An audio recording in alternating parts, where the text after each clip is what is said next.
So the space, solar, and orbital industry track.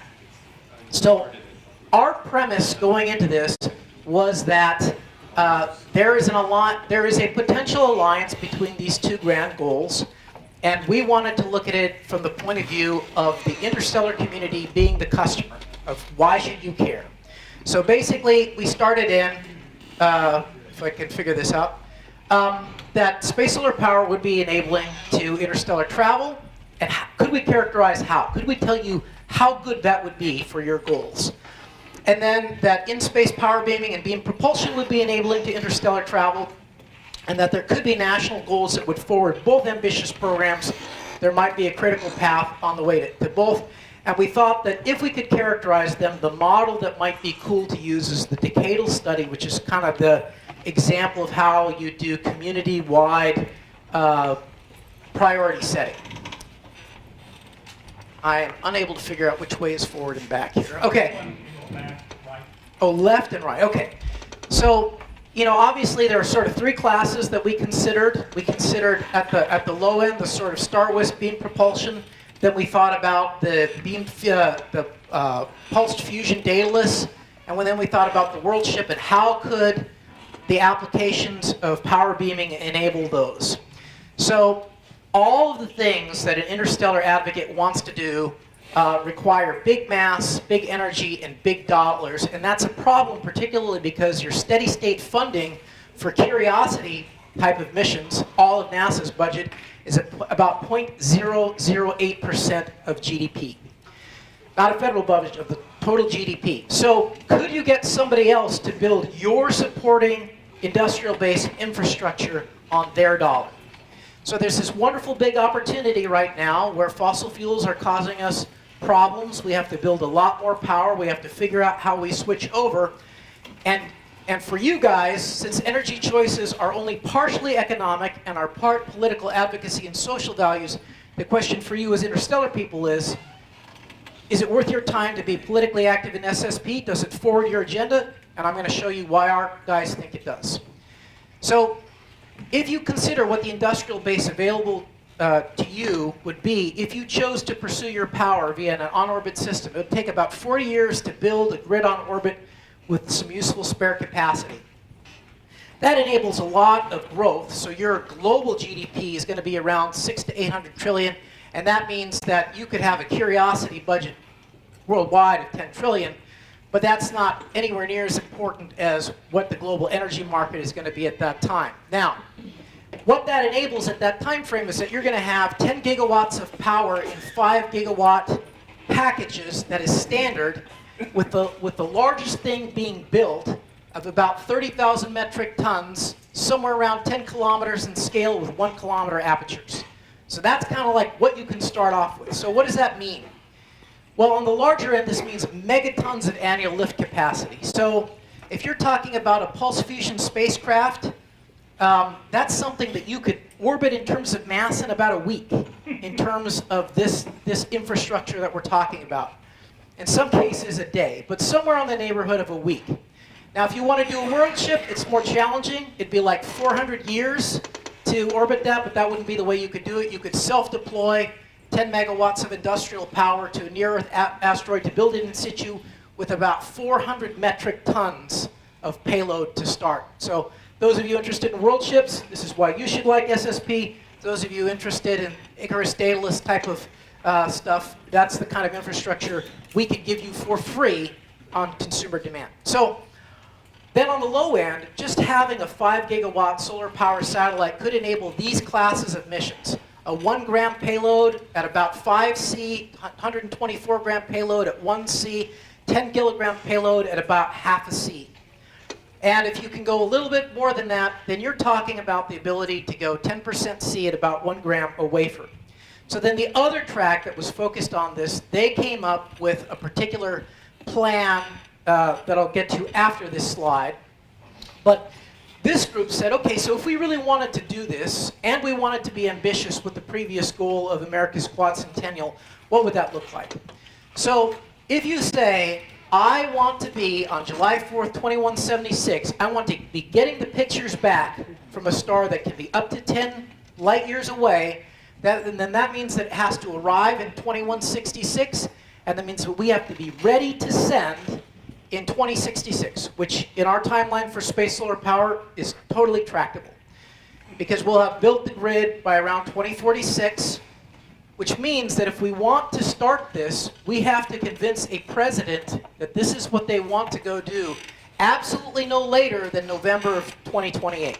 So that gives us some time between now and then, but obviously if we can sell it early, all the better. So, we're having dinner with the president. We want to commit ourselves to be the first society to reach another star in a human lifetime. Reach it, we mean by image it, send back something. So, the Beam Power was looking at, hey, what would be cool on the way to do that that would prove out the technology that we would need to get there?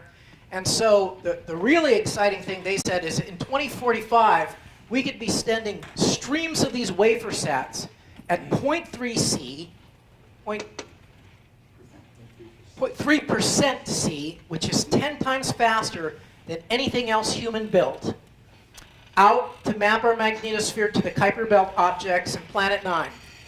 And then before that, we could be testing smaller, slower at 2035. And we only need about a 10 megawatt beamer to do this ambitious goal as the precursor to going interstellar. So that basically, in summary, is what was the discussion of this working group. We do have time for a couple of questions. We are going to allot 10 minutes per group. So if there's a question or two for each of this group, let's...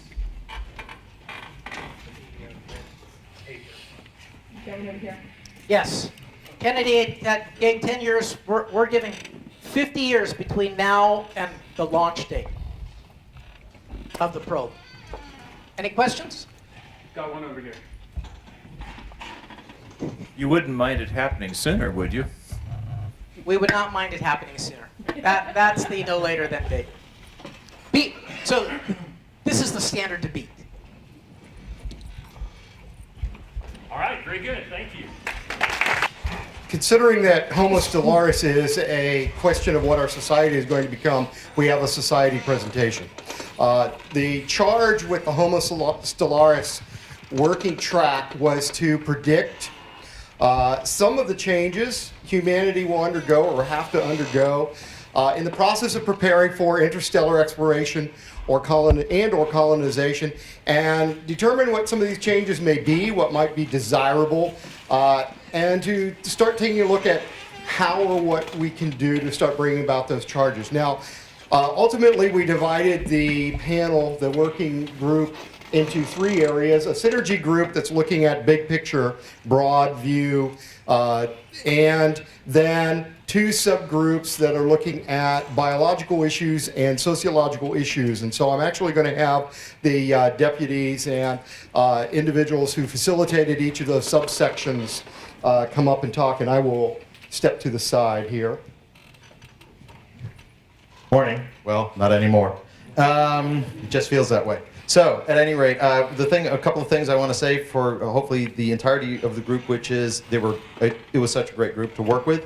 It's unfortunate that they're not all up here to present their ideas because we had so many ideas. You are seeing but a fraction. This is a very, very small tip of an iceberg, wave tops only. You're going to see something on here, which is you're going to see a bunch of sliding scales. That, to some degree, embraces and recognizes the issue that we didn't want to get ourselves narrowed down to an extremely precise mission profile. We wanted to give ourselves essentially a little bit of bandwidth, and then sort of see what the consequences were as we moved back and forth inside that. And now I have a weapon. Okay, so and so in going back and forth, the paradigms and the ranges of possibility arose actually as a sort of constant iterative recycling process with those two groups, because we started with some assumptions. The group sort of fed back on those. We, the synergy group, went and visited them again, and it bounced back and forth. And this is some of the stuff we came up with. This drives everything. There was a need to start from a space-based society. Until you have this, a lot of these things are essentially sort of one-offs and have a whole bunch of problems. When you get right down to it, the basic principle that this gives us is not only are many of the baseline technologies that you require already going to have been worked out in whole or in part, and you'll at least have an idea, a very clear idea of what you need to achieve, but the social aspects will also. Right now, we've never seen what even the smallest community looks like in the kind of isolation and environment that would be involved in a spacefaring culture and a system. Well, once you have one, you actually have proof of concept. Many of the things that we don't know about by this time, we have either knowledge about or a good idea about. So the multi-generational problem here, we saw worldships were not necessarily practical. I think that's the nicest way to put it, in a 100 to 150 year time frame, a lot because of exactly those sort of social proof of concept issues. This gives us, as I said, a chance to test all the technologies and also the durations. You know, we're looking, when to say you have a space-based culture doesn't mean, okay, well, we've got 8 people who've been living here for 2 years. Yes, we have a space-based culture. No, this is self-sustaining communities that evolve organically, so you're not imposing social programming in the same way that you have to essentially develop technology. The mission need drives the bio and social needs. You're going to see that in a second. Some of the mission ideas we basically had was that we would start with a scaled model, which is a robotic probe that deposits caches, and I shouldn't say deposit merely, but essentially a trajectory that will mimic and at the right speed so that the outgoing follow-up mission can actually make a very, very low or no delta V rendezvous with that, take on replenishment, continue on the way without having to sort of break and stop and break and stop. It also is providing us caches at navigational waypoints. So some of the things it could be doing is surveying particle density in different areas where, for instance, are navigational hazards more likely or not. Anything from essentially loose, monatomic hydrogen all the way down to junk. And target systems that we looked at, and this is where you see some of the sliding scales. We assume a minimum of 0.01 C propulsion, or a lot of these have to be revisited. And if you can scale this up, you can go perhaps to that limit. But we would, naturally what we would prefer is the highest possible value here and the shortest possible distance there. And we're seeing a crew of any place between 60 and 100 people. One of the things we felt was very important, you'll see how certain aspects in the biological component will come into this later. We felt that you should be crewing 5 to 15 people awake 1 year at a time with overlapping crews. So let's say 4 watches or more, so that you always have ongoing institutional knowledge that is being passed on to the next group. They overlap for a period of time. Group 1 goes back to sleep, we'll talk about that later, and then the next, and then becomes, if you will, the training group for the next. And that was sort of the whole synergy we got to, and let me give it, I think, to now the sociology here, folks. Here's your weapon. Yeah. All right, so again, we want to get this idea where we're building a space-based society. Nothing succeeds like success for spawning the imagination. You know, start with the basics. Something that's successful in space, a successful private enterprise. That's going to help feed enthusiasm. That's going to help bolster educational efforts to get more people out there. There are potential, however, for worse cultural barriers if we do get this space-based society, just because you're going to have extreme isolation events. You know, if you're out on the asteroid belt and everyone else is back on Earth, there are going to be very weird and very different cultural things that happen. So to help alleviate some of this, we want aggressive travel and study abroad cultural exchange programs. You know, have them do final education on Earth, or have them do their apprenticeship out on the belt, so that you do get this constant turnover, you do get this constant exchange, so that no one becomes too isolated, so that we don't start seeing people who live out on the asteroid belt as aliens that look exactly like us but don't behave in any recognizable way. Again, feeding into the system-wide media and communications to, again, help feed in some of this. Yeah, you're going to end up with people who create their own echo chambers based on what they watch and what they follow, but it's going to help be an underlying tie-in to help keep some of the barriers down. And it's probably not at first going to be a commercial venture in the long term. You're going to get the government sending people out, and then it's something they're going to say, hey, look, this can be a profitable venture. And then you're going to get a lot of your corporations saying, yes, we can make money on this, do combines or something like this, and have more attempts at it. Some bioengineering may prevent participation. There are going to be societal groups that are going to be adamantly against it. No matter how you present it, no matter what you say, they're going to say, no, this is not for us. We are not going to choose this. Selectable bioengineering to retain migration capabilities and voluntary participation. Well, you know, what happens if you adapt someone for the asteroid belt and you can turn it off so that they can come back to Earth without any deleterious effects, so that you can have these exchanges going back and forth, so that you don't have to have someone from the asteroid belt or wherever having to be in a hamster ball on Earth to protect them, or an Earther having to be in a hamster ball out on wherever. And again, voluntary participation. Don't make it a mandate. Say, hey, if this is what you want to do, go ahead and do it. And then who goes and who enforces, and on to the next. Okay, so the biological issues, in the next 100, 150 years, we're going to see a lot of changes kind of to us that we can do in medicine. But kind of for the concept of what we were looking at with the smaller ship, you want to do the initial small crew proof of life. You don't want to throw a whole bunch of people out into space and then have 10,000 people die. That would be a major disaster.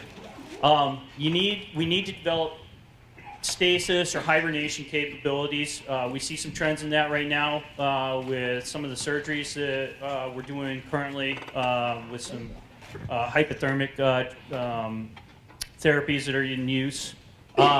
We were looking at this with it being an exploratory vessel with a small crew. You need to be able to get the single lifespan. So we're looking at how to enhance longevity.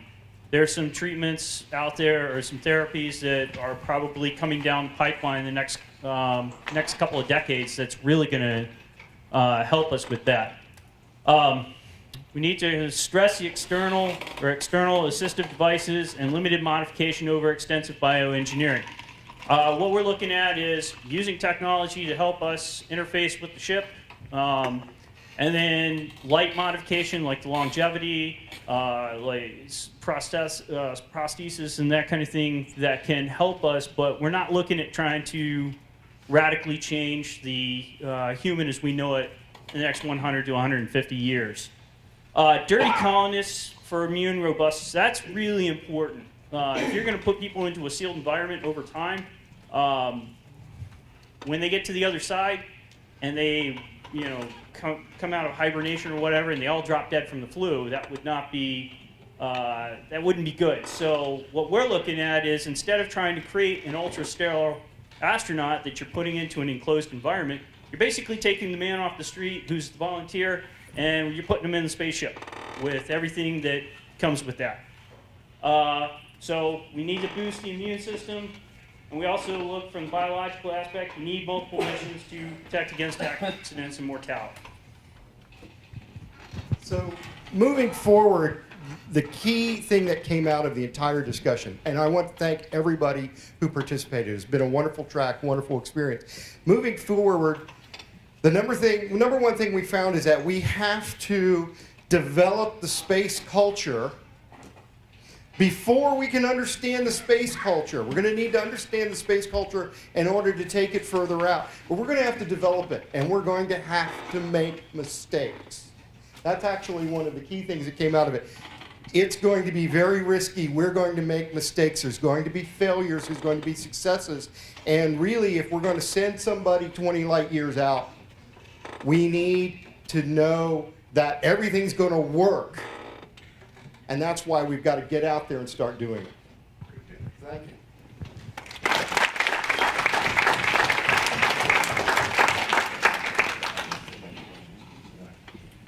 Okay, I think this group ran a little long, but we can allow for at least one question if there is one, if anybody has one for them. I've got one. Did your group at all, speaking of biological accidents, cover biological happy accidents at all? We talked a lot about mutations and engineering pros and cons a lot. Yes, we did talk about some happy accidents. Are you talking about procreation? Yeah. One of the aspects is, in fact, that we would want to send a crew out and encourage them to procreate, because that's a reward. At the end. At mission At the completion. end. At the end. Once they get there, they have the stuff necessary to start the outpost. You have your follow-on colony ships, proof of concept. Sorry. So at the end of this thing, you have everything necessary to at least start your outpost and start your colony. and then your follow-on populations come afterwards. But you don't want them procreating while they're on their way there, because now you're adding to the consumables that. Yep. All right, very good. This is great. I'd like to call up the Life System Engineering in the Worldship group, led by Cassidy Cobbs and Michelle Lamontagne. So we're Life Systems Engineering on Worldships, and we actually came out of the last TVIW. Here, you want to hold up this? One of Michelle's lovely posters. That's one of the rings of our ship. So last TVIW, our track worked to sort of do a preliminary design of what a world ship would look like, and this is essentially what we came up with, and we wrote it up for JBIZ. And so this year we wanted to focus on the life systems in particular, the ecology and the cycling and that kind of thing on the ship. So to that end, we spent yesterday split into two groups, the biotic group and the abiotic group, and we spent time just asking questions. So coming up with everything we could think of that we didn't know about how life would work on a world ship. There are a lot of those questions. And just pointing at the slide. Yes, that's a, oh, you want me to turn the lights off? And we had a really awesome group. Actually, if everybody from Worldship could stand up, say hi. Yeah, there we go. Yeah, we're awesome. And then today we decided on three sort of primary problems, and we put some actual calculation in, and hopefully came up with a couple concrete answers about those systems in particular. So Michelle is going to start. Okay, so how do we advance the slides?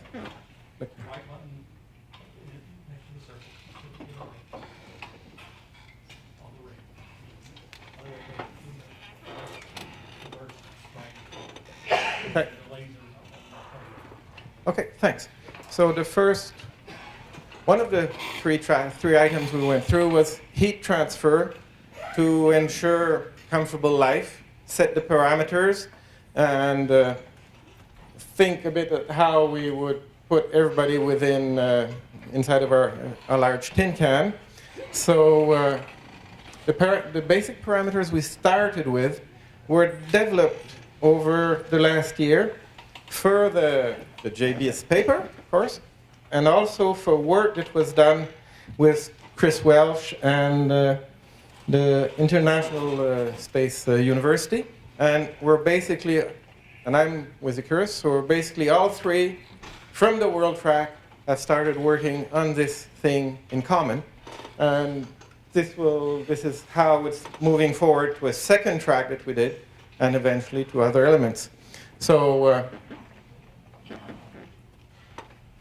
5 kilometers in diameter. So the habitat from the middle to the side. We have a central core, which we haven't designed yet. We have a ceiling, which we haven't designed yet, but which we do know will be at the proper thickness so that internal pressure will balance centrifugal force, and overall there won't be any strain on it, so it could be very light. Then we have a 500-meter layer of habitat where all the good stuff happens. And under the habitat, we want to keep between 8 and 38 with variation, so it isn't too horribly boring. As standard atmospheric pressure. We're doing a world ship. We're recreating the world. This is the first order model, the base model. After that, all kinds of variations are possible depending on the need, where we want to go. But we start by making the Earth.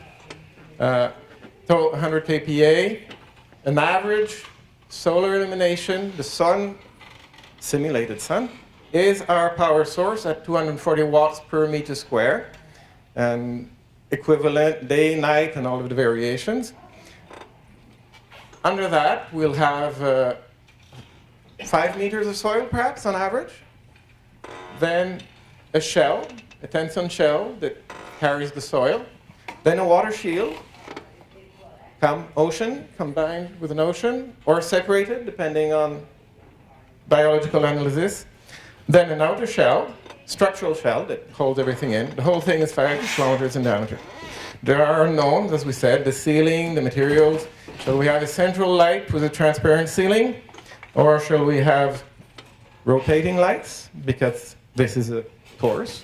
Or shall we have turning on lights on a 24-hour cycle with a kind of dawn going all around it in 24 hours? There are many possibilities. And we're not stopping here. We can go on analyzing this in the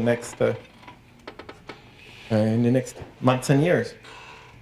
Next slide. Ah, that's me. Okay. So the thermodynamic analysis question that this raised. So we have a physical model.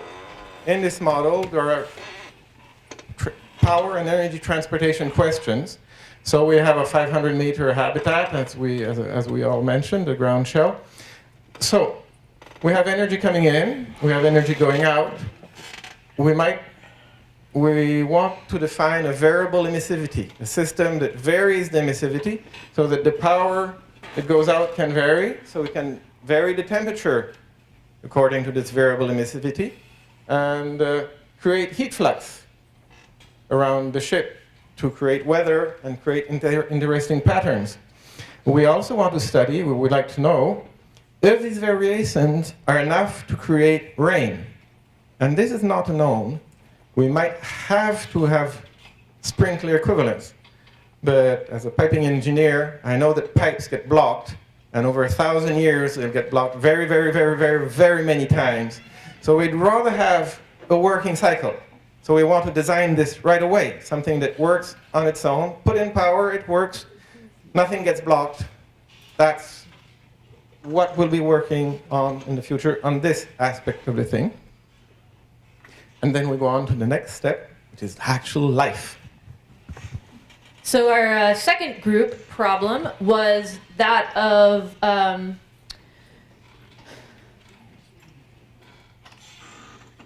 life system cycles. So the second group worked on some of the major cycles that we would need to replicate on the ship: carbon dioxide and oxygen cycling, nitrogen cycling, and phosphorus cycling.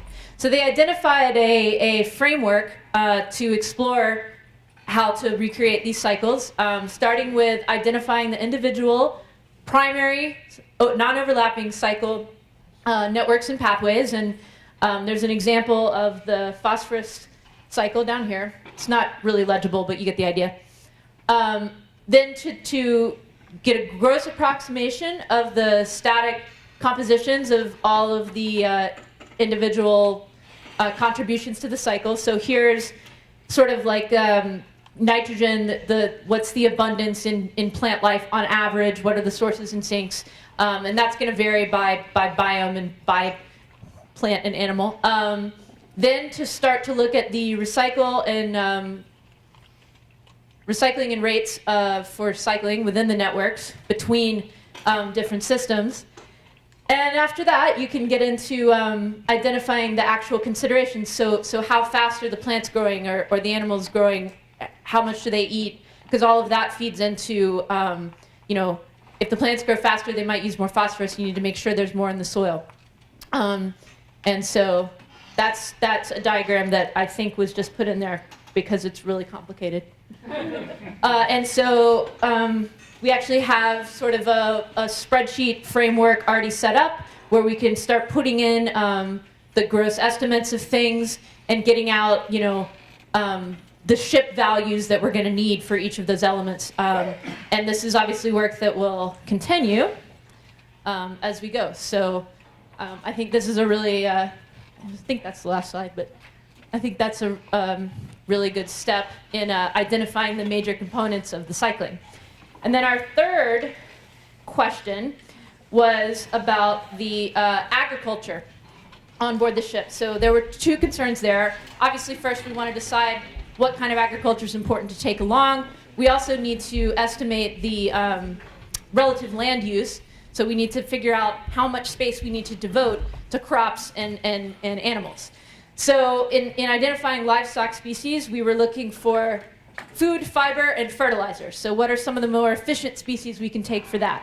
For crops, we were looking primarily for sustainability, then crops with high cultural significance, and then we want variety.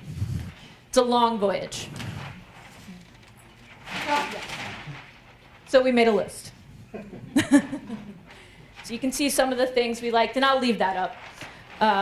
And then we're looking for information on, this is what we're continuing to work on. We started a spreadsheet, and we'll continue to work on filling in the soil and climate requirements, the growth seasons, and then figuring out what type of crop rotations we might do. And we also created a frivolous list of things that are and are not coming on the Worldship.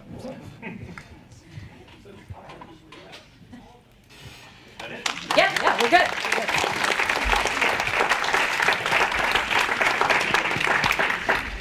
Okay, I think we'll leave it for one question if there is a question for this group. We'll take one.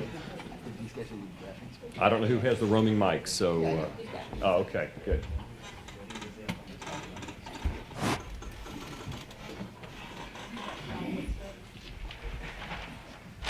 In a quick look there, what I see is a whole lot of herbivores. Are there no carnivores? In which case, how do you build an ecosystem? Yeah, how you build an ecosystem is an excellent question that we're going to have to start answering really soon. The conference is over, you know. As a society. These are just livestock. Yes, we plan on bringing carnivores, probably small ones, weasels and cats rather than lions and bears. And by the way, the intent of these tracks, if we're successful, is there's going to be some kind of a written report that comes out of this, some of which might be published. So stay tuned, and we will be having everyone who attended here kept up to date on the progress of all the work that's happened in these tracks. So, very good. Thank you to the group. Now, the final group is going to present, and this is the proton beam reduction primary extraction from generic asteroid material. So I'll give you Eric Hughes, and I'm sorry, I don't know your name. Okay, Matters, come on.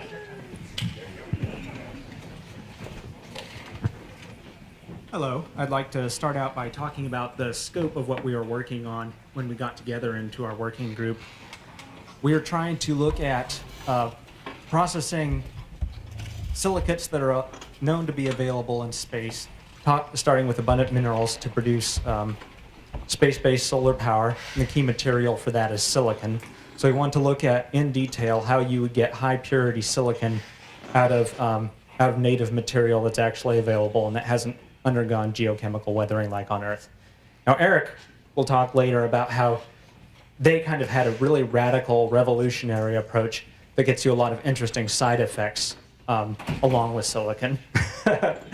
And the group that I worked with, we tried to do a more evolutionary approach that's based on techniques known to work on Earth, based on industrial practice, and iterated and adapted for the space environment. So unlike a lot of ISRU programs, we didn't start out trying to look at how we could build everything that you'd need for a space-based solar power system, or for a colony, or for mining machinery. Even though we're ultimately going to need all of those things, we wanted to stick to one fairly narrow area of focus and go deep. And Eric managed to go wide too, but it's a really interesting way he went wide. I think we should start with the radical approach, so here's Eric. It still disintegrates things.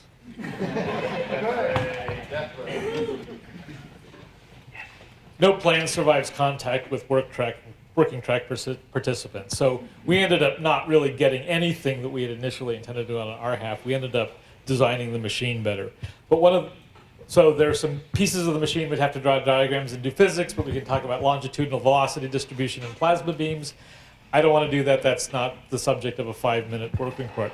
The main thing we found out, which is I think the important takeaway as a whole, is that this particular industrial ecology system is highly, highly dependent, even just to do mass estimates, which look like they might be fairly simple, and you can wave your hands and kind of say, this belongs here. That doesn't even work. You really need to know what your applications are, what your raw materials are, all of the industrial ecology it's part of is really, really necessary in order to figure out how to engineer these things. This was much more dependent on material availability and end use than I had anticipated when we started doing this track. So that should be a cautionary note that a bunch of hand waving about things that you can manufacture in space should not be taken lightly. I already thought it was difficult, and I underestimated it for doing this working track. So what we found out very specifically about my machine is that there were things about the output products that had to be better characterized in terms of how they were used, in terms of what purity you need. Because if you don't get adequate separation, you might have to do multi-passes, and that affects the energy multipliers, and it affects the total masses. I mean, there's just lots and lots of these interacting things. So we need to know what the missions are of these things in order to better characterize them. So what I would recommend for the community is to develop some standard scenarios of use so that we can mark apples to apples when we're doing estimates. Now, it's not to say that these scenarios will be the ones that are doing. You want canonical scenarios so that you can make estimates that can be compared against each other. And then you design the actual mission. You don't use your reference designs for planning, you use them for comparison. Thanks, Eric.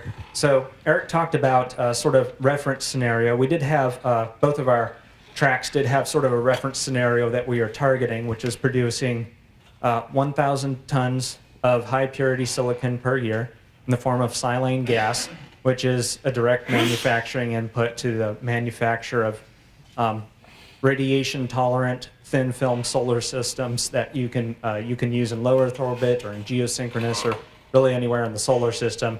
Good specific power, high power to mass ratio, and manufactured only from materials that we can find out there, although we allow ourselves to bring some materials along to do intermediate processing. So the track that I was on, we did two chemical engineering based scenarios.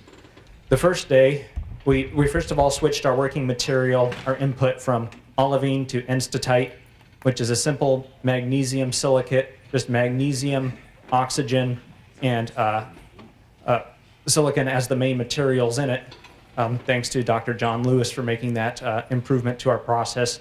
And then we looked at, first of all, a very terrestrially based scenario based around transformations with chlorine as our working halogen, and just basically closing the loop on elements we need to recycle, but otherwise trying to stick as closely as possible to the industrial practice that we know already works on Earth.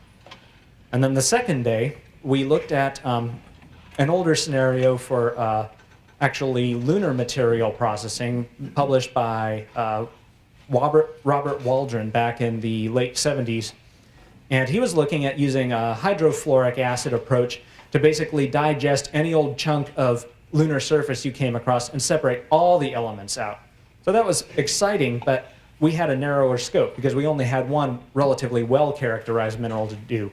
And what we actually did today was we were able to develop mass estimates for all of our inputs, outputs, and intermediate materials that you would need to do this 1,000 tons of high purity silicon per year, characterize the chemical reactions we'd need.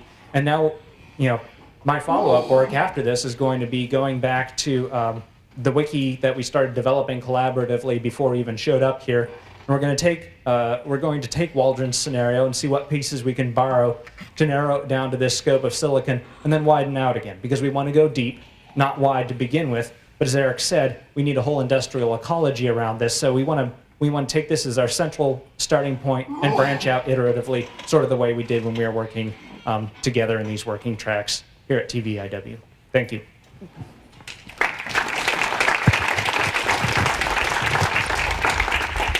Questions? Jeff Landis has his hand up in the back.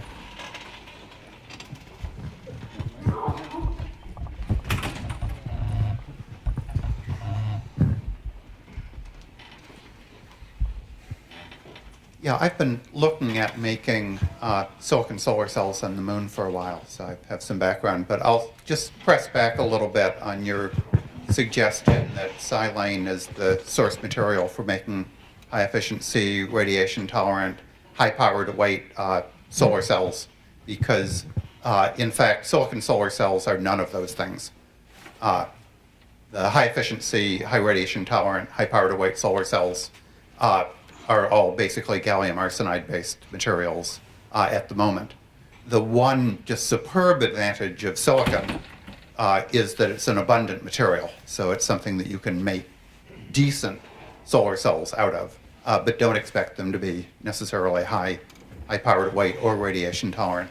But with that said, probably what's more important for you to make is high transparency glass, because the glass is where the weight is.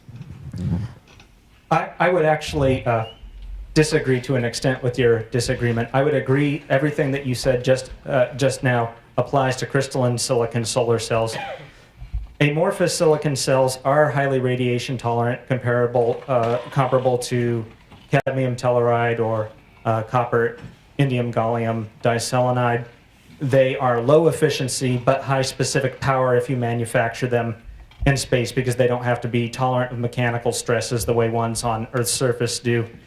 And actually are a material that didn't really come up in the scope of space extraction, but that we know we need right now or are going to need to replace is actually indium, not for actually making compound semiconductors, but right now this is commonly used as a material for transparent conductive oxide layer, and it just needs an outrageous amount for our target amount. We'd consume about a third of Earth's production per year if we went this route. So we know that needs to be replaced. And there are some options out there, but none of them are really high TRL. Yeah, the efficiency of amorphous silicon is just so low that they never end up being... Yeah. The efficiency of amorphous silicon thin film cells ends up just being so low that they're never the right solution for whatever you do, because the solar cells themselves are not necessarily even the largest component of the weight of the system. So if you have a low efficiency array that you're trying to make very large, you just almost never win by making it a low efficiency lightweight material. You almost always win by making it a higher efficiency material. Again, I would agree for terrestrial use. Just have one last question from someone else, and then we have to move on if there is one. No hand. Hand. We're done. Okay. Very good.